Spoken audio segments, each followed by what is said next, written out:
Well, the war in Ukraine has a dark side, not just the 600,000 dead, of course, young men who were forced to fight in Zelensky's war, not just all the child trafficking going on in Ukraine, not just the baby making factories in Ukraine. Didn't hear about that? Yeah, those are real, by the way. We've covered it.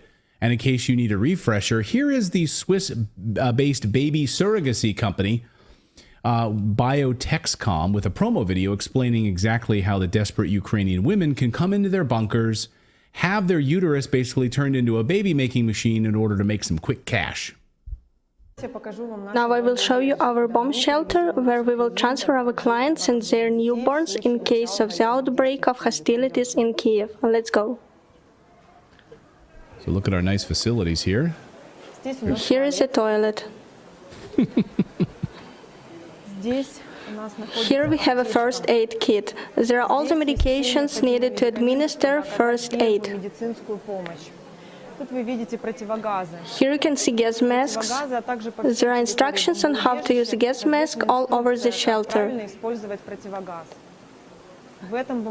This bomb shelter can hold up to 200 people who will feel comfortable here.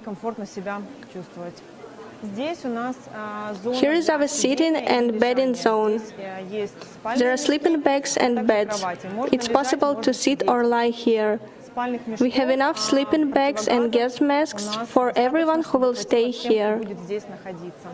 There are shelvings with food, as well as tableware, napkins, diapers, and all the stuff needed for babies.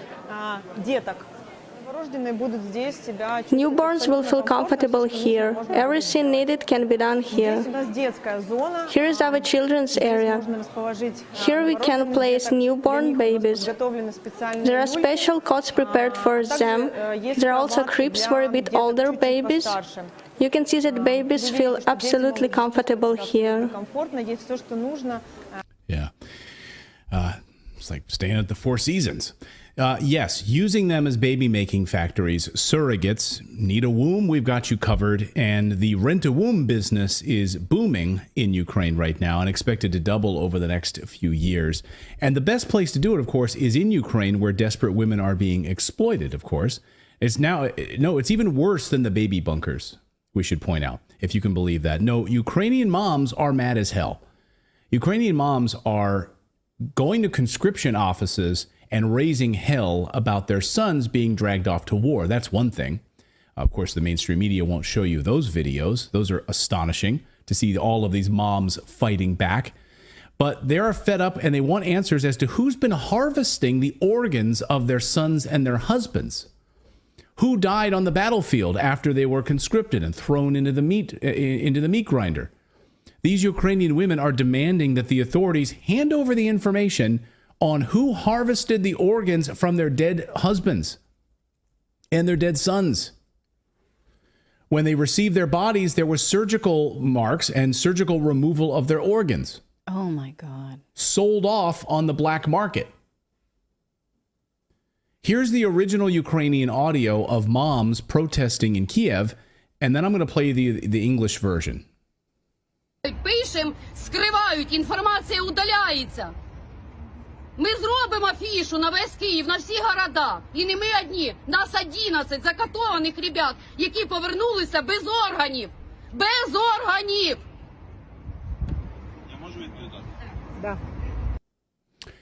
Now here's the just an English quick translation of this so you can hear some of this. We write, we hide, the information is deleted. We will make a poster for all of Kyiv, for all cities. And we're not alone. We are 11 tortured boys who returned without organs. Without organs. Can I answer? Да. Oh. I mean, it's hers. She made it in her body. Yeah. Those organs were made. And her son is dead now. Yeah. And someone robbed her son's organs. That were made inside of her. Yeah. So they're hers. They belong to her. She has a right to know. Where are my son's organs missing from his dead body? Or worse yet, where's my son's kidney? He's still alive. Oh, no. So when you're operating on him, also taking out organs of people who are still alive under sedation, who were harmed injured on the battlefield or down and out for a number of days. They wake up, oh, there's happens to be some organs missing. Now, you'll remember, Zelensky signed a law that lets Ukrainians harvest organs without consent. And at the time, Ukrainians were flipping out about this. Ukrainians were pissed. Ukrainians took to social media and they're like, what in the hell? Really? Without our consent, you could just take our organs? Yes, Zelensky signed that law. Ukrainian soldiers literally more profitable dead than alive to the Zelensky government because they can sell off those organs and make a lot of money per soldier. I mean, organs are very expensive on the black market. How is that possible, you ask? Well, listen as these women explain Zelensky's law, which simplifies the transplant system. And now this is in place for about almost 2 years now. This new law has been in place. And it lets Ukrainians harvest organs without your consent. So the people that are rounded up, taken to these hospitals, they've been bombed, doesn't matter. You may or may not have your organs when you wake up. Listen to these women explain. Власти против своей страны. На примере детей. Это трансплантология. Первый закон, который принимает Верховная Рада, о том, что сносятся все барьеры, которые ведут к трансплантологии органов. То есть все возможные делают. Они приглашают иностранные компании трансплантологические. И третье, что они делают, как вы думаете? Они вводят налоговые льготы для них. Для кого это правительство работает? Уважаемые коллеги, вот то, что мы видим и говорим сегодня о ценностях, это не просто красивые картинки. Now, you may be asking yourself, as many of you are asking in the chat, well, who's buying them? Well, a lot of rich people are. And, we don't have the exact numbers, okay? We don't have the exact numbers, and it's hard to really track it. But you can start to put pieces together, as I've been doing over the past number of days. And there are certain countries, let's just say in the Middle East, that do not believe in being organ donors, okay? Only 14% of the population in certain countries believe in organ donation, okay? But then when you need an organ donated to you, you have to leave that country. You have to go elsewhere because no one in your country has an organ available for you. See how this works? So your country, you don't believe in organ donation in your country until it comes time to need a kidney. And you're like, oh, crap, now I got to go to Ukraine. I got to go to the United States. I got to go out of the country where I live because I need an organ, and I'll pay top dollar. Now, Israel, a number of years ago, passed a law in the Knesset that banned, because apparently you can look it up. You can look it up in the Knesset if you like. There were too many people leaving the country and buying black market organs. This is true. And the Knesset actually passed a law that stopped that. Said, no, we're not going to subsidize. We're not going to provide health care if you're basically going off the books in order to get organs. And it's not just Israel. It happens all over the world. And so it's hard to track exactly where these organs are going specifically, but we're working on it. But just to say, you have to think about the supply and demand. And where are the countries that don't believe in organ donation to begin with? They're going to need them when they suddenly need an organ, right? It is a supply and demand issue right now. And now the United States is doing, over 40,000 organ transplants per year. It's exploded. It's a huge business, though. And as we covered last year, Russian reports found some disgusting revelations.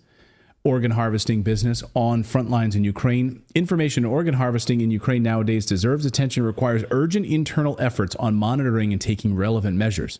The existence of this terrible, bloody business is impossible without sponsorship at the highest level of government.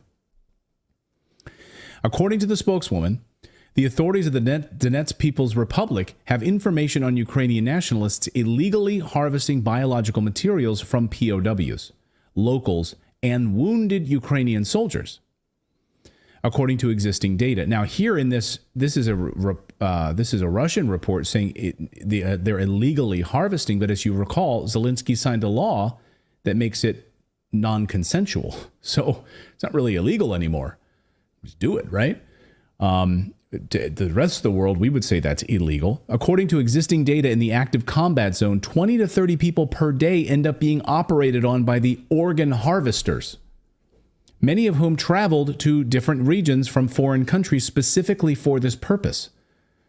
So these companies and these countries provide these individuals. They come in from outside, not necessarily Ukrainians doing the harvesting. They're facilitating it. Wait, honey, this is dark. Yes. What you're saying is that they scour the battlefield for people who are not quite dead. Right. And take from them. I mean, I'm sad about it. You know, I grew up being a Monty Python fan, but it's like, bring out your dead. I'm not dead yet. Oh, it doesn't matter. You will be soon. So we'll just take from. And as I pointed out earlier, and as Ukrainians have said, you are more valuable dead than you are alive, because we can take your organs and now we can sell them. Go ahead, Philip. Sorry. A history-making verdict, as for the first time ever, the child of a sitting president has been found guilty of criminal charges. After just 3 hours of deliberations, Hunter Biden was found guilty of purchasing and possessing a gun while using or being addicted to narcotics. So, will Hunter be sentenced to prison? Les Trent begins our coverage. The verdict came down just after 11 a.m. Reporters rushed back to court after word came down that the jury had reached a verdict after just 3 hours of deliberations. There's Hunter Biden striding into the Delaware courthouse with his wife, Melissa. The big three broadcast networks broke into regular programming. We are coming on the air with breaking news from the federal gun trial of Hunter Biden. First Lady Dr. Jill was not present when the verdict was read. She got there 7 minutes later. CBS's Scott McFarlane is in Delaware. Only some of Hunter Biden's family made it back to this courthouse by the time they read the verdict. Hunter Biden acknowledged having the gun. Hunter Biden acknowledged being a drug addict. He was trying to thread the needle with his defense that the very time he bought the gun, he may have considered himself sober, may have considered himself recovering.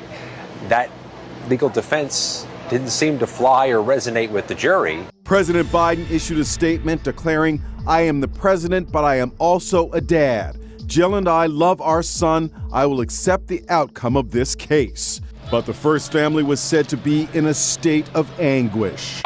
Is Donald Trump now a convicted felon since a jury has found him guilty in the hush money trial? And was this trial a politically motivated trial that now shows us how all of our rights can be taken if they just don't like you? Now, this is something I want to address, but look now here at how Democrats are using this conviction to their advantage. This is J.B. Pritzker, the governor of Illinois, speaking about this recently.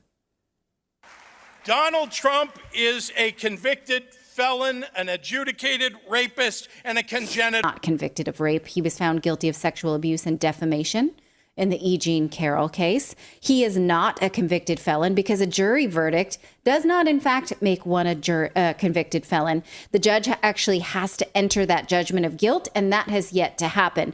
That they want it to be true because they don't like Trump and they want that hatred validated. But this we all have to collectively, there's about 40,000 of us watching across platforms.